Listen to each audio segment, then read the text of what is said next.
नमस्कार साथियों, unique politics पे आप सभी का स्वागत है। साथियों, आज चर्चा करेंगे उन छात्रों को लेकर के जो छात्र 4 दिन से लगातार प्रदर्शन कर रहे थे, आंदोलन कर रहे थे।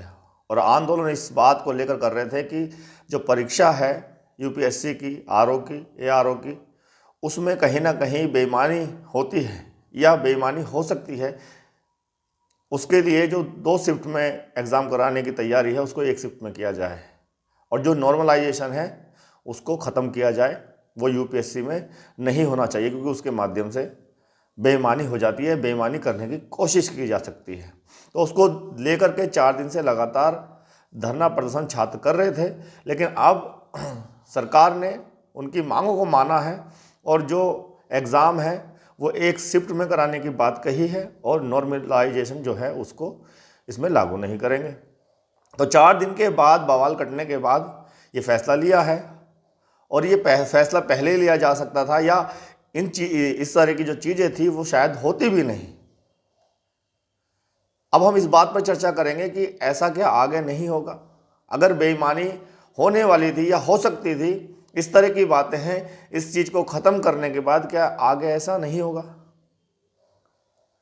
अगर कहीं चोरी होने वाली हो, उस चोरी को रोक दिया जाए तो यहाँ खुशी बनाने की बात नहीं है कि चोरी रुक गई। उन चोरों को पकड़ना ज़रूरी है, उन बेईमानों को पकड़ना ज़रूरी है, उनको पकड़ करके सूली पे लटकाना ज़रूरी है, तब जाके चोरी रुकेगी। जिन अधिकारियों की वजह से, जिन बेईमानी भ्रष्टाचारी अधिकारियों की वजह से ये चीज़ें होती हैं या आगे भी हो सकती हैं, उन लोगों पर जांच बिठा करके, उनका पता करके उनको फांसी चढ़ा दिया जाए, सूली चढ़ा दिया जाए ऐसे लोगों को। क्योंकि इतने बड़े आंदोलन में, प्रदर्शन में इतना नुकसान छात्रों का होता है, कई लोग बेवजह मारे जाते हैं, बड़ा नुकसान होता है उन लोगों की वजह से। तो उन लोगों को नौकरी से बर्खास्त करके उनको सजा दी जाए। तो जब ये चीज़ें बंद होंगी, उससे पहले बंद होने वाली नहीं है। आपने पीछे भी देखा, शिक्षक भर्ती का मामला आया था जिसमें ओबीसी का और एससी का जो आरक्षण था वो सही से लागू नहीं किया गया। उसमें धांधली की गई, उसमें बेईमानी की गई और टीचर लग भी गए, नौकरी कर रहे हैं। तो उसमें किसकी गलती थी? जो मामला बाद में खुला वो, उसमें अधिकारियों की गलती थी। उन अधिकारियों को पकड़ा नहीं गया, उनकी जांच करके उनको सजा नहीं दी गई। यह फैसला नहीं आना चाहिए कि इसमें बदलाव हो गया है, 1 शिफ्ट में एग्जाम हो जाएगा, नॉर्मलाइजेशन खत्म कर दिया जाएगा। इस तरह की प्लानिंग करने वाले, अगर इस तरह की बेईमानी करने वाले लोगों को पकड़ा जाएगा और अखबार के फ्रंट पेज में आएगा कि उन अधिकारियों का पता करके जिन्होंने ऐसा सोचने की कोशिश की, उनको सजा मिली, बर्खास्त कर दिया गया नौकरी से, उनको इतने साल की सजा मिली। इस तरह से इन चीज़ों को रोका जा सकता है, उससे पहले ये चीज़ें रुकेंगी नहीं। हम मायावती जी के, बहन जी के कार्यकाल की तारीफ करते हैं, हम ही नहीं पूरे देश की जनता तारीफ करती है कि उन्होंने जो शासन चलाया वो किसी और ने आज तक नहीं चलाया। कंपैरिजन करने की हमने कई बार बात की है, बहन जी ने भी इस बात को कहा कि आप तीनों जो पार्टियां हैं जिनका शासनकाल रहा, बीजेपी, समाजवादी पार्टी और बसपा, इन तीनों का कंपैरिजन आप खुद कर लें, आपको पता चल जाएगा। तो देश की जनता उनके शासन की तारीफ इसलिए करती थी कि जब कोई बेईमानी होने की बात आती थी या हो सकती थी तो वहां पर अधिकारियों को चेतावनी दी जाती थी कि लोग जो हैं, लोगों पर कार्रवाई नहीं होगी, कार्रवाई उन पर होगी जिनकी वजह से बवाल मच रहा है आपके क्षेत्र में। एक जिला अधिकारी को यह डर था कि अगर मेरे क्षेत्र में कोई गलती हो जाती है, कुछ बवाल हो जाता है तो फिर हम नब जाएंगे, हम क्यों इतनी मोटी मोटी तनख्वाह ले रहे हैं। तो ऐसा आदेश मायावती जी का रहता था, ऐसा शासन उन्होंने चलाया कि अधिकारियों को नापा जाता था।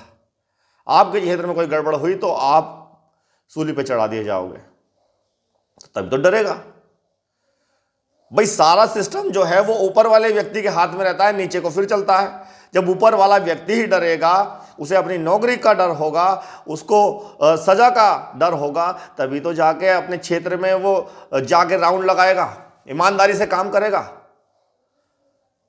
इसीलिए मायावती जी ने सारे तहसीलदारों को, सारे जिलाधिकारियों को अपने शासन में इतना सख्त बना रखा था, और बेईमानी कहीं से भी हुई या आपके क्षेत्र में कोई कहीं भी कोई गड़बड़ नजर आई तो वहां पर सबसे ज्यादा गलती अधिकारियों की मानी जाती थी और उनको सजा का प्रावधान मायावती जी ने कर रखा था। इसीलिए व्यवस्था जो थी बहुत ही बढ़िया थी सारे क्षेत्र में।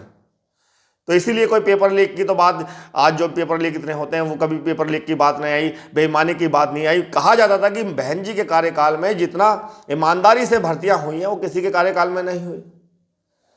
ये छात्र आज जो मारे मारे फिर रहे हैं, कई बार प्रदर्शन कर चुके हैं, कई बार लखनऊ में लाठियां खा चुके हैं बीजेपी सरकार में ही और समाजवादी सरकार में ही, वो भी बेईमानी या घोटाले के नाम पर जानी जाती है।